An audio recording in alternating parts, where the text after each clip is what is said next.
Click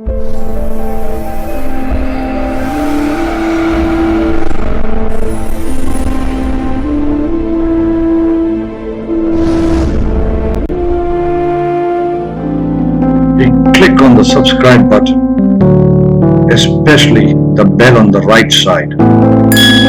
Otherwise, you will miss the latest videos.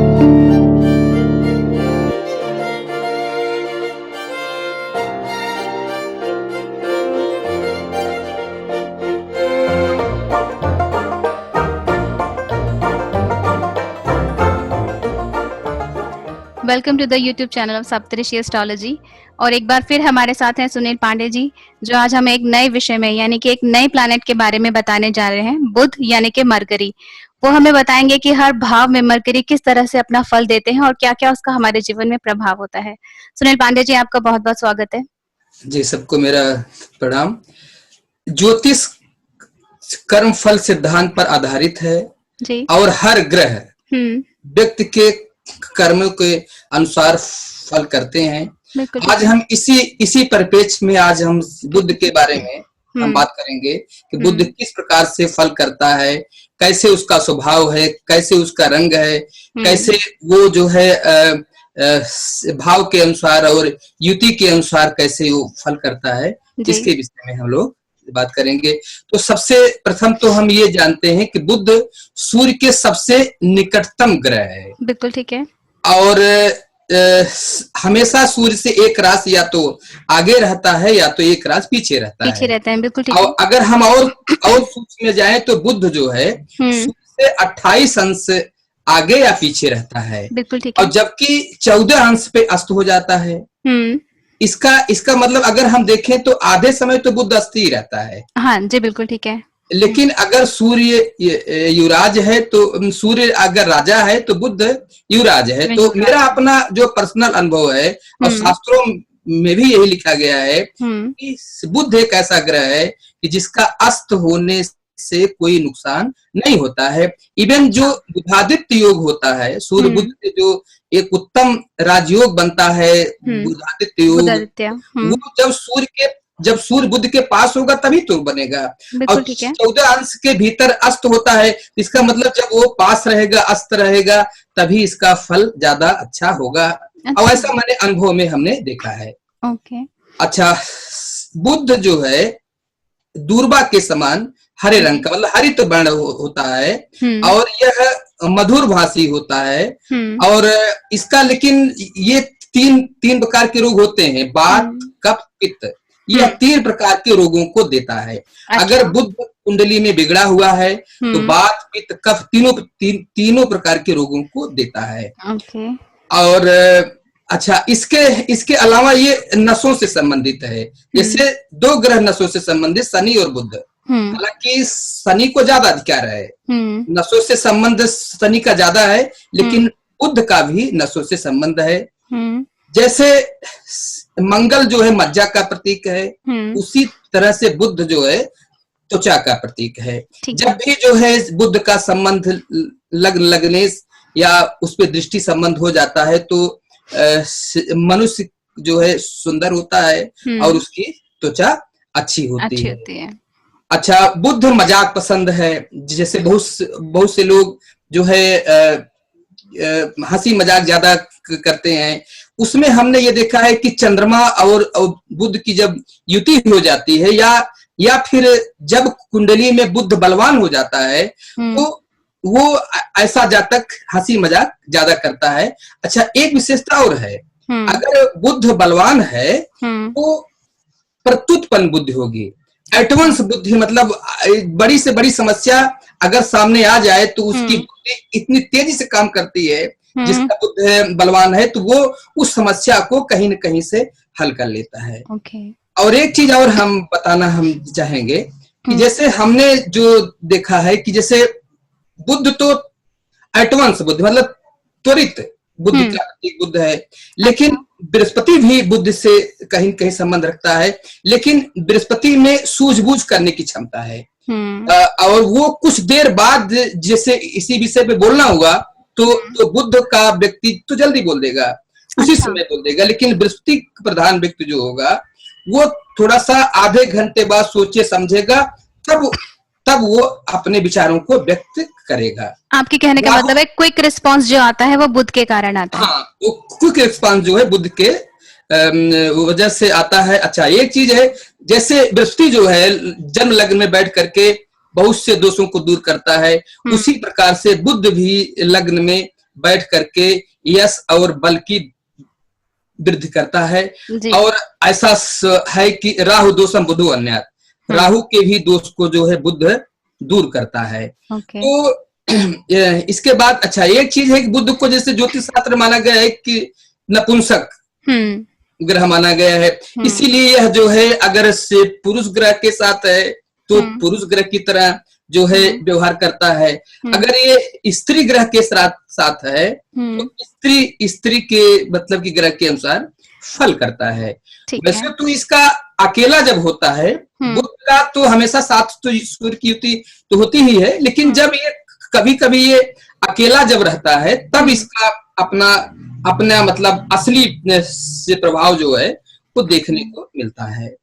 तो ज्योतिष में जैसे ज्योतिष भी बुध का संबंध है। अगर बुध बलवान होगा तो मैथमेटिक्स अच्छी होगी, गणित अच्छा होगा, और ज्योतिष पूरा मतलब गणित पर आधारित है। ज्योतिष नृत्य वैद्य, ज्योतिष में वैद्य या डॉक्टर जो होते हैं वो भी बुध उनका प्रतिनिधित्व करता है। अच्छा। हास्य लोग जो हैं, नीतिकारक हैं, इन सब का तो बुध के पास है। अच्छा, तो एक चीज ये भी होता है कि जैसे बुध का अब जैसे अगर वो 1, 4, 7, 10 भाव में स्वराज का हो, वो तो स्वराज और उच्च तो एक ही राशि में होता है, तो एक भद्र जो है योग बनाता है। हाँ। इसमें इंसान अति बुद्धिमान, समझदार, पढ़ा लिखा, एजुकेटेड होता है और उच्च सफलता और प्रतिष्ठा जो है मिलते हैं जी। लेकिन ज्योतिष में 2 ग्रुप हैं ग्रहों का, जैसे 2 मित्रता, जैसे सूर्य, चंद्रमा, मंगल, बृहस्पति आपस में मित्र हैं। बिल्कुल ठीक है। बुध जो है, बुध की शनि बुध राहु केतु इनकी आपस में एक मित्रता है। लेकिन अगर आप देखिए कि बुध जो है सूर्य का भी मित्र है, बुध सूर्य का भी मित्र है और सूर्य पुत्र शनि का भी मित्र है, जो कि अब अगर हम देखें कि सूर्य जो है केंद्र में है और सूर्य में अपना ओन प्रकाश है, ठीक है, और सभी ग्रह जो है वो सूर्य के चक्कर काटते हैं। बिल्कुल ठीक है। शनि जो है सूर्य के सबसे आउटर मोस्ट ऑर्बिट पर है, तो शनि तक सूर्य का प्रकाश पहुंचते पहुंचते बहुत अल्प हो जाता है, इसीलिए शनि अंधकार का प्रतीक है।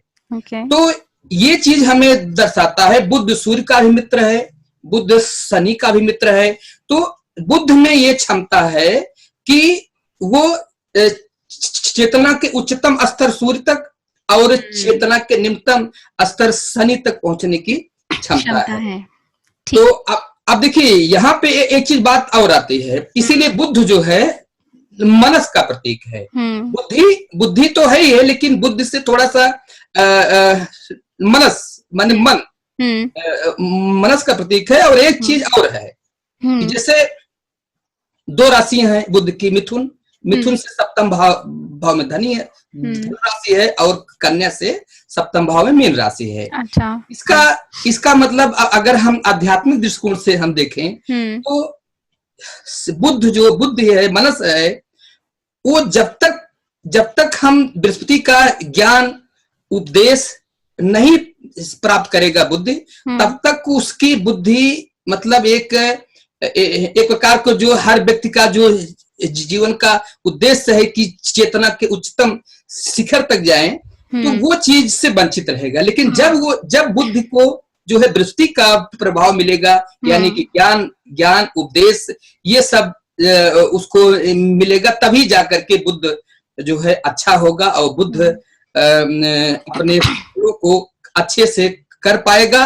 और जो हर व्यक्ति का जो उद्देश्य है कि मोक्ष के लिए, चेतना के उच्चतम शिखर पर पहुंचने के लिए, तो वहां तक पहुंच पाएगा। इसीलिए जो है हमेशा जो है मन जैसे चंचल है, हमेशा हमेशा जैसे उसको ज्ञान पढ़ना चाहिए, उसको पुस्तकें पढ़ना चाहिए, बड़े बड़े ऋषि महर्षियों का जो है उपदेश जो है सुनना चाहिए, जाना चाहिए। इससे जो है बुद्ध बलवान होगा और अच्छा होगा। और एक चीज आप ये भी देखिए कि गीता में भगवान श्री कृष्ण अर्जुन से कहते हैं कि 10 इंद्रियां जो है 10 घोड़े है, और मन जो है, मन उसकी बागडोर है और सारथी बुद्धि है, सारथी बुद्धि है, और आत्मा रथी है, आत्मा रथ पे बैठा हुआ है। ठीक है। अगर आपकी बुद्धि अच्छी है तो आप रथ को ऐसे हाँकते जाएंगे कि रथी का उद्धार हो जाएगा, आत्मा का उद्धार हो जाएगा। बिल्कुल ठीक है। देखिए, मन का काम है कि चंचलता, एक मन का गुण है, लेकिन बुद्धि अगर जिसके अंदर विवेक है, सद्बुद्धि है, सद्ज्ञान है, वो उसके हाथ में बागडोर है। अगर वो ऐसे रथ को हाँकता गया तो जो रथी है, जो आत्मा है, उसका उद्धार हो जाएगा। तो यही जो है हमारा मतलब है कि ज्योतिष और अध्यात्म अलग नहीं है, और इनको जब हम जोड़ करके हम चलते हैं तभी किसी उद्देश्य की जो है प्राप्ति होती है। अच्छा, अब हम आते हैं समस्त व्यवसाय। जितने भी व्यवसाय है सबका कारक बुद्ध है। अगर बुद्ध जन्म कुंडली में बलवान है तो वो बाकी तो हम उसके दशम भाव से हम देखेंगे कि कौन सा व्यवसाय उसके लिए बढ़िया होगा, कौन सा अच्छा होगा। लेकिन अगर बुद्ध बलवान है तभी वो व्यवसाय कर सकता है, क्योंकि बुद्ध में सामंजस्य बनाने की क्षमता है। ठीक है। वो किसी के साथ जिसका बुद्ध बलवान होगा वो किसी के साथ अपना सामंजस्य बैठा लेगा, अपनी वाणी से, अपनी वाक्पटुता से, अपनी सूझबूझ से, अपनी बुद्धि से वो सामंजस्य बैठा करके आगे बढ़ जाएगा। इसीलिए बुद्ध बिजनेस के लिए बुद्ध का बलवान होना बहुत जरूरी है। ठीक है जी। अच्छा, मौसम से भी संबंधी जो है, मौसम से संबंधी जो भविष्यवाणियां हैं वो भी बुद्ध से, सूर्य बुद्ध से जानकारियां मिलती हैं। एक चीज मेरा अपना रिसर्च है, मैं लोगों तक बांटने की जरूर मेरी इच्छा है। जी बिल्कुल। मैंने जो है ये देखा है कि जिसका राशि का स्वामी बुद्ध है, लग्न का स्वामी बुद्ध है, मतलब कि मिथुन लग्न या कन्या लग्न राशि वाले, जब बुद्ध बकरी होता है, मैंने कई लोगों को हमने देखा, मैंने रिसर्च हमने किया है, इन लोगों को कहीं न कहीं परेशानी होती है। तो देखिए, बुद्ध तो बकरी और अस्त तो बहुत बार होते हैं। हाँ, लेकिन अस्त तो मैंने खराब फल तो हमने नहीं देखा है। ठीक है। हमने बकरी होते हुए, हमने जब भी बकरी हुआ है तो मेरे जो भी संपर्क में है उनसे, उन्होंने मुझे बताया है, मैंने उनसे पूछा है, तो जब बकरी होता है तो वो पीड़ित हो जाते हैं, किसी न किसी रूप में परेशान हो जाते हैं। तो मैं उनको एक उपाय बताता हूँ। नहीं, मेरा एक सवाल है इससे पहले। हाँ, जैसे आपने कहा जिनका लग्नेश बुद्ध है, यानी कि जिनका जेमिनी या फिर वर्गो लग्न आता है, और जब वो बकरी हो जाता है तो आपने कहा कि उनको प्रॉब्लम आती है, क्योंकि लगन हम खुद होते हैं। हाँ, सेल्फ होता है। हाँ, सेल्फ होता है, तो यानी कि उनके बिहेवियर में चेंज आता है या फिर उनके ऊपर प्रॉब्लम्स आती हैं? उनके ऊपर समस्या आती है, लग्न भी और राशि भी। ठीक है, लग्न और राशि दोनों। जिसका मतलब मून साइन भी बुद्ध है, मून साइन का स्वामी भी बुद्ध है, तो उसको भी जो है परेशानियां होती हैं, कुछ अनावश्यक परेशानियां हो जाती हैं, या कुछ उसका मन विचलित हो जाता है। उसके लिए हमने नहीं देखा है, लेकिन जिसका बुद्ध, तो उसके लिए हमने एक उपाय हम लोगों को हमने बताया है। जैसे कि अब जैसे बुद्ध बकरी होने वाला है, तो उसके 1 सप्ताह के पहले 1.25 मीटर हरा वस्त्र लें। हाँ। और भगवान शिवलिंग के ऊपर जाकर के रख दें। और आपके कहने का मतलब है 1 हफ्ता पहले, मान लीजिए 1 हफ्ता निकल जाता है, किसी के पास समय नहीं है, तो क्या ये बाद में भी किया जा सकता है? बाद में भी कर सकते हैं, लेकिन इसका अच्छा परिणाम पाने के लिए इस पर हमारा बहुत रिसर्च है। मैंने लोगों को जो मेरे संपर्क में बुद्ध के बकरी वाले, बुद्ध का लग्न राशि वाले हैं, उनको मैं बल्कि मैसेज भी मैं भेज देता हूँ कि जो है अब बुद्ध बकरी होने वाला है, ये उपाय कर दीजिए। बहुत बढ़िया। तो उन्होंने बताया है, देखिए ज्योतिष रिसर्च का विषय है, उन्होंने मुझे बताया है कि इस उपाय के करने से उनको बहुत कम, जो पहले ज्यादा समस्या होती थी वो बहुत हल्की हो गई, उसमें उनको आराम मिला है। हाँ, तो 1.25 मीटर हरा वस्त्र लें बुधवार के दिन और भगवान शिवलिंग के ऊपर रख दें और शिवलिंग के बाएं साइड में, जैसे मतलब अर्घा के सामने अगर आप खड़े हो, सपोज करें, तो आपका राइट भगवान का बायां होगा। समझ के, मैं समझ गई। जी जी, बिल्कुल। हाँ, बाएं साइड में सरसों के तेल का दिया जला दे, इतना करना। अच्छा, इससे मतलब मैंने देखा है कि काफी जो है उनको राहत उनको मिली है। जी, राहत मिलती है। और जी, तो बुद्ध के बहुत ही आसान उपाय है, करने के लिए कोई भी कर सकता है, ऐसा नहीं है कि इसमें ज्यादा समय जाएगा। थोड़ी सी देर के लिए हम उपाय करेंगे तो काफी समय हमारा अच्छा जाएगा। बिल्कुल जी। अच्छा, हर 3-4 महीने पे बकरी होता ही है। बिल्कुल ठीक है। तो उनको मैंने देखा है 15 से 25 दिन के भीतर बकरी रहता है। जी जी, बाकी ज्यादा दिन बकरी भी नहीं रहता है। हाँ, हाँ। कभी कभी कुछ दिन और भी हो जाता है, लेकिन मुश्किल से 15 से 25 दिन ही बकरी रहता है। तो अच्छा, एक चीज और हमने, जैसे कि जो मेरा अध्ययन है कि मैंने देखा है बुद्ध के देवता विष्णु भगवान है। ठीक है। विष्णु की आराधना से बुद्ध प्रसन्न होता है। लेकिन एक चीज मैंने और देखा है कि बहुत से पुस्तकों में, बहुत से उसमें मतलब आया है बुद्ध की देवता माता दुर्गा भी हैं। तो और हमने अनुभव में भी हमने पाया है कि जिसका बुद्ध बलहीन है, उसके लिए अगर माता दुर्गा की सप्तशती पाठ या दुर्गा कवच कीलक अर्गला का पाठ अगर करे तो उसका जो है बुद्ध बलवान होता है। या जो है विष्णु जी तो आराध्य तो है ही है। ओम नमो भगवते वासुदेवाय मंत्र का जो है जप करे विष्णु जी की आराधना से, शालिग्राम की जो है भोग लगाने से, सेवा करने से ही बुद्ध जो है अच्छा परिणाम देता है। जी जी। लेकिन बहुत जगह एक सवाल मेरा यहाँ पर आता है, बहुत जगह देखा गया है कि गणेश भगवान जी को भी बुद्ध का वो माना जाता है। हाँ, सत्य है कि भगवान श्री गणेश जी को अगर बुद्ध की जिसकी महादशा चल रही है, जिसकी अंतर है या कोई भी प्रत्यंतर है, जो भी हो, या बुद्ध को चारा बलवान करने के लिए दुर्बा जो है, दुर्बा ओम गंग गणपते नमः कहते हुए भगवान श्री गणेश जी को दुर्बा अर्पित कर दे। जी बिल्कुल। और जो लोग बिजनेस के पेशे में हैं, आपने अच्छा बताया है कि जो बिजनेस के पेशे में हैं, उनको तो प्रतिदिन 11 दुर्बा, कम से कम 11 दुर्बा ओम गंग गणपते नमः कहते हुए भगवान श्री गणेश जी के सम्मुख रख देना चाहिए। बहुत बढ़िया। इससे उसका बिजनेस जो है बहुत अच्छा होगा।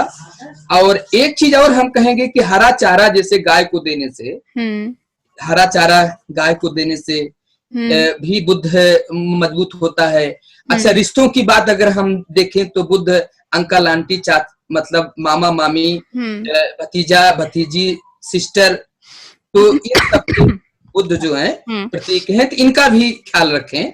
तो देखिए, जो बुद्ध का तभी परिणाम अच्छा मिलेगा कि जब बुद्ध का मंत्र का जप हो, या बुद्ध के जो देवता आदि देवता हैं उनके मंत्र का जप हो, बुद्ध का दान हो, और बुद्ध से संबंधित जो हमारे परिवार हैं उनकी सेवा हो या उनका सम्मान किया जाए, उनका सम्मान हो। तो इसी से हर ग्रह के लिए ऐसे है, ऐसे बुद्ध के लिए नहीं, हर ग्रह के लिए परिवार, दान और जप, ये तीनों स्तर जब पूर्ण होगा तभी जाकर के अच्छा परिणाम मिलेगा। और जो व्यवसाय में है उनके लिए तो बहुत जरूरी है कि भगवान श्री गणेश जी की आराधना, उनको दुर्बा अर्पित करना, क्योंकि ये विघ्न विनाशक हैं, कठिन से कठिन परिस्थितियों को दूर कर देते हैं। और बिजनेस में रोज का भाग्य लगता है। बिल्कुल ठीक है। रोज का भाग्य लगता है तो रोज इनको दान करना चाहिए, शुभ कर्म करना चाहिए। स्टॉक एक्सचेंज भी जो है, जैसे मार्केट का जो होता है वो भी जो है, सभी चीजें बुद्ध के अंतर्गत, हालांकि फाइनेंस का क्षेत्र बृहस्पति के अंतर्गत है, लेकिन बुद्ध और बृहस्पति दोनों ही मिलकर के जो है इन सब में जो लोग पैसा उस शेयर में लगाते हैं, उन सबको भी बुद्ध की आराधना, भगवान गणेश जी की आराधना करने से सुफल मिलता है। जी, थैंक यू। अच्छा, एक चीज और हम बताएंगे आपके, जैसे कि सूर्य मंगल जो है, सूर्य मंगल शून्य से 10 अंश के बीच में अच्छा फल करते हैं। बृहस्पति और शुक्र जो है 10 अंश से 20 अंश के बीच में, मतलब वो अपना फल ज्यादा तेज करते हैं। ठीक है। और शनि जो है वो 20 अंश से 30 अंश के बीच फल करता है। लेकिन बुध ठीक है। एक ऐसा है ग्रह है कि वो 0 से 30 अंश के बीच में कभी भी वो अपना फल कर सकता है। बहुत अच्छी बात तो बताई आपने। ये चीजें मतलब और बुध वाणी से भी संबंध रखता है। अगर आपकी वाणी अच्छी है, आपका मधुर वाणी है और आप बुद्धिमान है, तो आप कठिन से कठिन अपनी वाणी से हजारों समस्याओं का हल तो वाणी से ही हल कर लेंगे आप।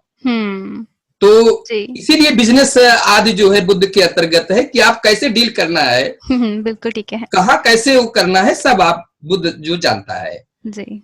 तो जी, आपका कोई प्रश्न हो? नहीं, मेरा नहीं है। अब देखिए, हमने ये भी समझ लिया कि अस्त होते हैं तो बुध कैसा फल देते हैं, वक्री होते हैं तो कैसा फल देते हैं।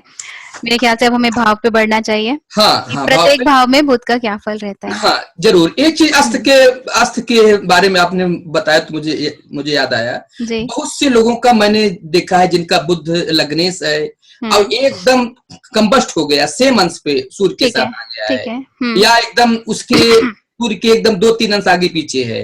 तो मैंने जब उनको देखा, देखिए लग्नेश सेल्फ का प्रतीक होता है। अब मैंने ऐसे लोगों को बहुत आगे बढ़ते देखा है, बहुत सम्मान और बहुत अच्छे से उनका जीवन है, धन संपदा है उनके पास। तो मेरे अच्छा, ऐसे नहीं, मेरे पास ऐसे बहुत से एग्जाम्पल हैं। तो इसका मतलब ये है कि बुध का अस्त होना कोई नुकसानदेह नहीं है। नहीं है। हाँ, अब हम भाव पर बढ़ते हैं।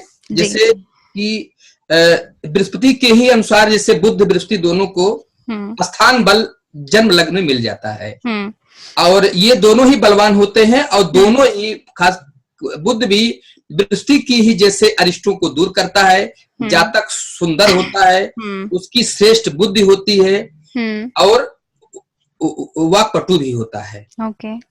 तो ये बहुत सी अच्छाइयां हैं, सम्मान, प्रतिष्ठा, जो है उच्च अधिकार, ये सब। अगर बुद्ध पीड़ित नहीं हो, अच्छा हो, बलवान हो, तो बहुत सुंदर होता है। जी, इसलिए ज्योतिष में कहा गया है बुध और गुरु जो है लग्न में दिग्बली माने जाते हैं। हाँ, दिग्बली माने जाते हैं कि यही वजह है। हाँ, अगर शुभ दृष्टि मिल जाए और शुभ ग्रहों की युति मिल जाए तो फिर और अच्छी बात ही है, कोई तुम्हें दिक्कत नहीं है।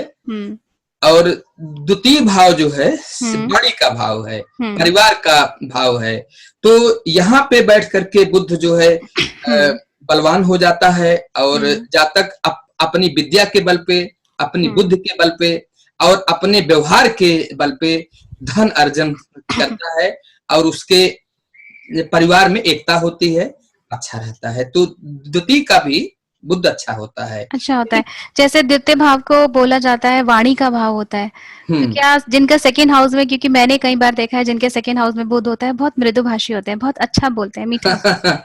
मीठा तो वो तो होगा ही भाई। तो अगर बुध द्वितीय भाव में है, वाणी का तो उसका मेन कारक ग्रह है और बलवान है, तो मीठी वाणी तो होगी ही।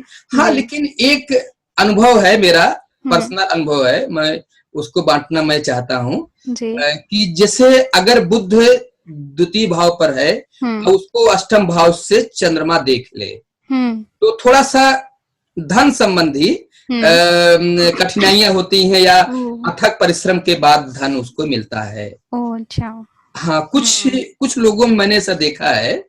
तो हालांकि ये कोई सार्वभौमिक नहीं है। नहीं, जैसे कि अभी आपने पहले कहा कि एस्ट्रोलॉजी एक रिसर्च का विषय है, हम लोगों के सामने नए नए अनुभव आते हैं और हम उसी के आधार पर ये बातें कहते हैं। तो ये बात ठीक है आपकी, जैसे कि आपने देखा, आपने हमारे साथ शेयर किया है। अच्छा, अब तृतीय भाव जो है परिवार का होता है, बंधु बांधवों का भाव है। और अगर हम मेष राशि को काल पुरुष मानते हैं तो तृतीय भाव में बुध की ही राशि पड़ती है। बिल्कुल ठीक है। तो यहाँ पे बुध बैठ करके, इसका मतलब वो अनुकूल है।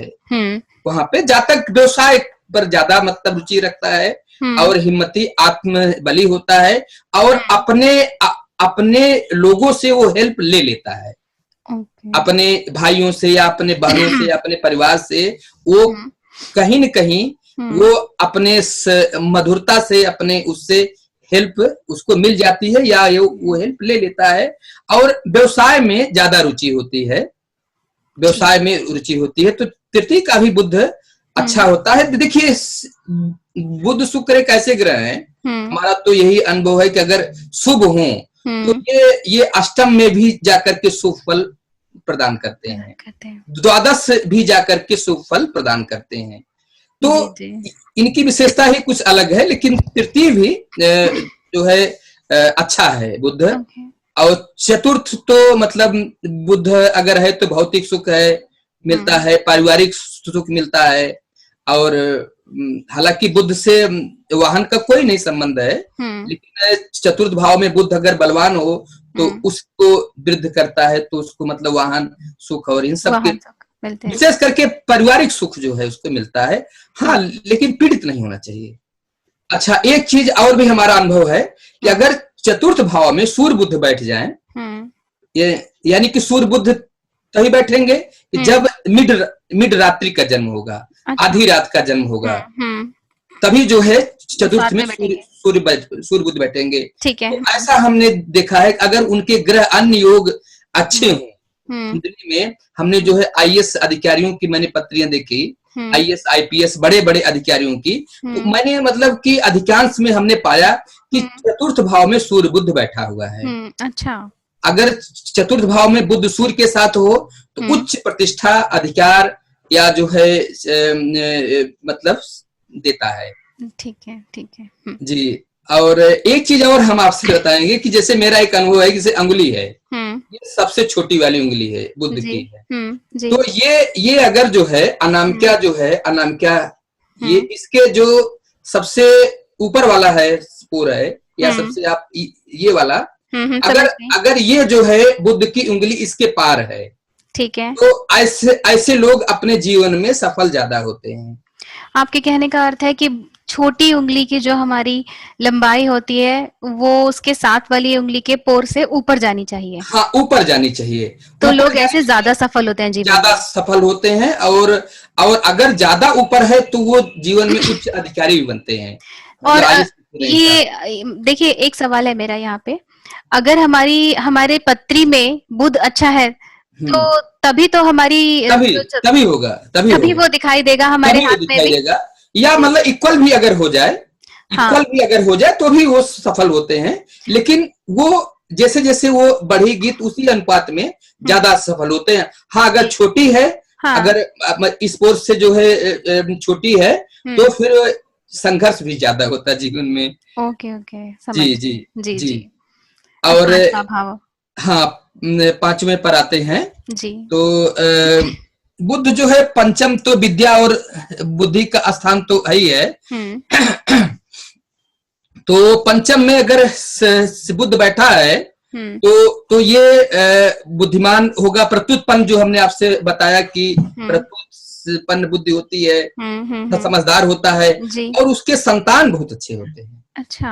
हाँ, संतान भी बुद्धिमान और कुशल होती है और अच्छी होती है अगर बुध पंचम में बैठा है। हाँ, ये वही चीज के अगर शुभ ग्रह है, दृष्टि है, तो और अच्छा हो जाएगा। छठे भाव में अगर बुध बैठा हो तो थोड़ा संघर्ष तो होता है जीवन में, लेकिन एक चीज मैंने ये भी देखा है कि बुध छठा भाव रोग और शत्रु का है, तो छठा भाव, अब बुध जो है वैद्य है, छठे भाव में बुध जो है बैठ करके वह इंसान को डॉक्टर भी बना सकता है। अच्छा। जी। सप्तम भाव में बुध बहुत ही शुभ परिणाम देता है जी। अगर सप्तम में अकेला खास कर बैठा हो। मेरा एक रिसर्च है इस पे, अगर बुध सप्तम में इसी जगह हम थोड़ा सा अस्त पर हम ध्यान देंगे, ठीक है। यहाँ पे एक मेरा रिसर्च है, एक सप्तम में बुध अगर अस्त नहीं हो तो अकेला बैठा हो, शर्त मतलब ये है अकेला हो, अस्त ना हो, और अस्त ना हो। हाँ, तो ऐसे जातक के पास बहुत संपदा होती है, धन संपदा बहुत ज्यादा होती है। अच्छा। हाँ, और वो मिलनसार होगा और यश प्रतिष्ठा उसको मिलेगी, लेकिन अस्त नहीं होना चाहिए। यहाँ पे हमने एक मेरा ये अपना अभी तक जो मैंने आपसे कहा कि अस्त का कोई मतलब नहीं। यहाँ पे मैंने एक चीज देखा है कि अगर अस्त ना हो, अकेला हो, तो ही शुभ परिणाम जो देता है, खास करके धन से संबंधित। जी, धन संपदा आपने कहा दोनों ही उनके पास काफी धन संपदा, और पत्नी भी उसकी अच्छी होती है, और पत्नी से भी उसको मतलब धन की प्राप्ति, या पत्नी भी कहीं न कहीं किसी न किसी पेशे में रहती है, या जो है पत्नी जो है पति के आत्मबल को बढ़ाती है, अच्छी मिलती है। ठीक है, समझ गए जी। तो अच्छा है यहाँ पे बुद्ध। जाहिर सी बात है, देखिए सप्तम भाव हमारे स्पाउस का भाव होता है। हाँ, तो जो भी लाइफ पार्टनर होगा वो उनको सपोर्टिंग यानी फाइनेंशियल सपोर्ट के लिए उनके लिए अच्छा रहेगा। जी जी जी जी। अष्टम भाव बुद्ध का अष्टम में होने से भी देखिए, बुद्ध अष्टम होगा, धन पे दृष्टि होगी, शुभ है। बुद्ध धन भाव पे अगर शुभ ग्रहों की दृष्टि हो जाए तो जातक धनी सम्मानित और प्रतिष्ठित होता है।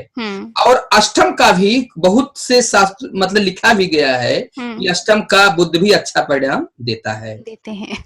हाँ, बस मतलब यही है कि युति आदि जो है, केतु आदि के साथ जो है युति ना हो। अच्छा, ये चीज मैं इसी जगह बोल देना चाहता हूँ कि राहु के साथ बुद्ध अच्छा फल करता है, मेरा जो अपना अनुभव है। लेकिन केतु के साथ अगर बुद्ध बैठ जाए तो उतना अच्छा फल नहीं करता है, ऐसा मेरा अपना अनुभव है। आपका तो जी, अगर अष्टम में है, दोनों ही मित्र हैं उसके, लेकिन राहु के साथ ज्यादा वो अनुकूल होता है अपेक्षाकृत केतु के। ऐसा नहीं कि केतु के साथ अशुभ फल देता है, लेकिन अनुकूलता उसकी राहु के साथ ज्यादा है। राहु के साथ युति होने पे ऐसे लोग जो है ज्यादा कॉल सेंटर में काम करते हैं, या जो है जहां से उनको बाड़ी से, कूटनीतिक से जहाँ पे मतलब कि होता है, तो उस जगह, या कम्युनिकेशन, आपके कहने का मतलब कम्युनिकेशन से संबंधित। जी जी जी जी। तो अच्छा है। तो भाग्य का तो मतलब कि जाहिर सी बात है, भाग्य का तो मतलब बुद्ध अच्छा होगा ही। बुद्ध अगर अच्छा है तो धर्म शास्त्रों का ज्ञान, और धर्म शास्त्रों पर लिखता भी है, और बोलने की क्षमता जो है प्रदान करता है। अच्छा, तो आपके कहने का मतलब है वो राइटर भी हो सकते हैं? राइटर भी होता है, और मतलब बोलने की क्षमता होती है, किसी भी जगह जो है कहीं भी वो अपने भाव को व्यक्त कर सकते हैं। अच्छे वक्ता होते हैं आपके कहने? अच्छे वक्ता होते हैं जी। दसम भाव तो खैर अच्छा है ही है, जातक जो है मतलब उच्च शिक्षा प्राप्त करता है, और खास करके जो है कानून में जो है, जैसे कि रिसर्च या फिर लॉ, इन संबंधित क्षेत्रों में, या जो है फाइनेंस से संबंधित जो है क्षेत्रों में, या बैंकिंग से संबंधित क्षेत्रों में, या फिर बिजनेस से संबंध उसका जो कहीं न कहीं होता है। अगर बुद्ध है दसम में हो तो इसका ये फल होते हैं जी। अच्छा, एकादश में होता है तो शुभ है, तो भाई से सहयोग मिलता है। अच्छा, और मित्रों से भी सहयोग मिलता है। धन के लिए, संतान के लिए अच्छा है ये। द्वादश में अगर बुद्ध है तो ये आदमी को कुशल बनाता है, और शुभ कार्यों में धन का खर्च होता है, या जो है किसी परोपकारी कार्य में चैरिटी भी करता है जातक जो है, और दिल से दयालु होता है।